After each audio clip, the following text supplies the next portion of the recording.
সদৌ অসম ছাত্ৰ সন্থাৰ শিৱসাগৰ সাধাৰণ সভা অহা ২৭ আৰু ২৮ জানুৱাৰীত অনুষ্ঠিত হ'ব আৰু এই উপলক্ষে আজি ঐতিহাসিক তলাতল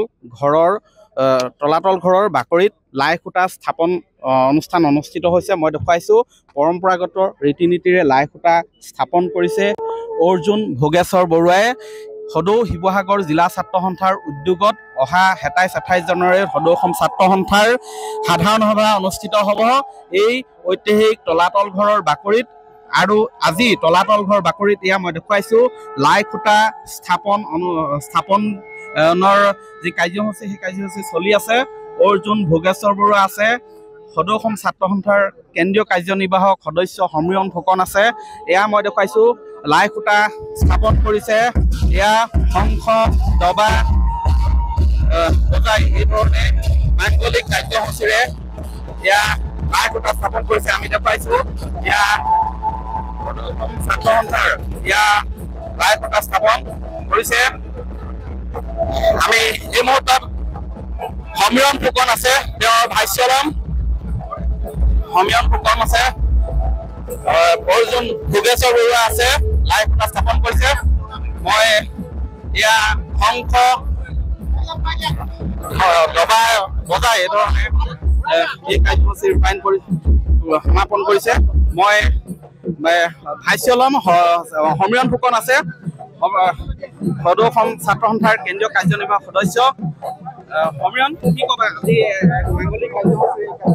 সদৌ অসম ছাত্ৰ সন্থাৰ দ্বিতীয় বৃহৎ সাংগঠনিক কাৰ্যসূচী সাধাৰণ সভা। এই সাধাৰণ সভা শিৱসাগৰত সদৌ শিৱসাগৰ জিলা ছাত্ৰ সন্থাৰ উদ্যোগত শিৱসাগৰ মহকুমা ছাত্ৰ সন্থা, শিৱসাগৰ আঞ্চলিক ছাত্ৰ সন্থাৰ ৰাইজৰ সহযোগত অনুষ্ঠিত হ'ব। আমি সকলোৰে অভিভাৱকত্ব বিচাৰিছোঁ, অসমবাসী ৰাইজৰ অভিভাৱকত্ব, শিৱসাগৰ জিলাবাসী ৰাইজৰ অভিভাৱকত্ব বিচাৰিছোঁ।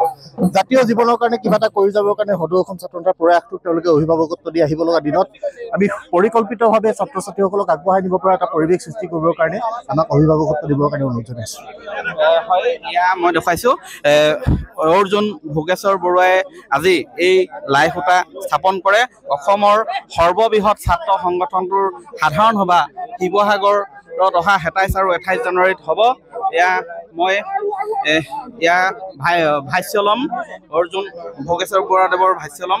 তাৰ পূৰ্বে মই উদযাপন সমিতিৰ সভাপতি সব্যসাচী মহন্ত আছে, তেওঁৰ ভাষ্যলম। লাই খুঁটা আজি প্ৰতিষ্ঠা কৰিছোঁ। আমি আশা কৰিছোঁ এই দুদিনীয়া আছুৰ সাধাৰণ সভাতে আমাৰ আগন্তুক যি আমাৰ কাৰ্যসূচী হ'ব, এই কাৰ্যসূচীতে অসমৰে নহয় সমগ্ৰ দেশৰে সৰ্ববৃহৎ ছাত্ৰ সংগঠন সদৌ অসম ছাত্ৰ সন্থাৰ উদ্যোগত অসমৰ জাতীয় জীৱন, অসমৰ শৈক্ষিক, বৌদ্ধিক, সামাজিক, সাংস্কৃতিক, ক্ৰীড়া জীৱনলৈ এক নতুন দিগন্তৰ সূচনা কৰিব। নতুন পৰিকল্পনা, নতুন আঁচনি, নতুন উদ্যমেৰে সদৌ অসম ছাত্ৰ সন্থাই আগবাঢ়ি যাবৰ কাৰণে নতুন আঁচনিৰ ৰূপৰেখা প্ৰস্তুত কৰিব। ইয়া বৰ্তমান আমি অৰ্জুন ভোগেশ্বৰ বৰুৱা দেৱ আছে। ছাৰ, আজি লাই খুঁটা স্থাপন কৰিছে, ৰাম কৃষ্ণ প্ৰভু, মইনো ইয়াৰ যোগ্য হ'ব জানো? প্ৰভু ৰাইজে দিছে যে কৰিছে, আৰু কিবা ভুল ভালটি হ'লে ৰাইজে কিবা ক'ব, মইনো কি ক'ম? মইতো ইয়াতে থকা কি ধৰণে আগবাঢ়ি যোৱাৰ কামনা কৰিছে এই সংগঠনটো?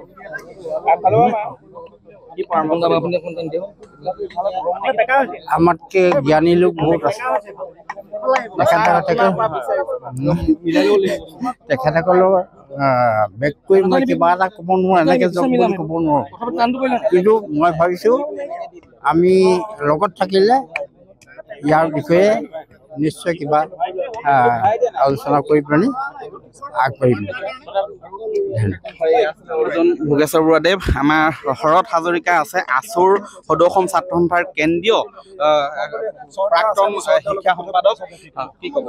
আজি সদৌ অসম ছাত্ৰ সন্থাৰ আগন্তুক সাধাৰণ সভাৰ লাই খুঁটা এই তলাতল ঘৰ প্ৰাংগণত আনুষ্ঠানিকভাৱে অৰ্জুন ভোগেশ্বৰ বৰুৱা দেৱে ইতিমধ্যে স্থাপন কৰিছে, আৰু আমি আশাবাদী এই সাধাৰণ সভা সফল সমাপ্তি ঘটিব। অসমৰ বিভিন্ন প্ৰান্তৰ পৰা ছাত্ৰকৰ্মীসকল আহিব, সদৌ অসম ছাত্ৰ সন্থাৰ নেতৃত্ব আহিব, আৰু অসমৰ জাতীয় জীৱনক আগবঢ়াই নিয়াৰ ক্ষেত্ৰত এই সাধাৰণ সভাই দিক নিৰ্ণায়ক ভূমিকা পালন কৰিব।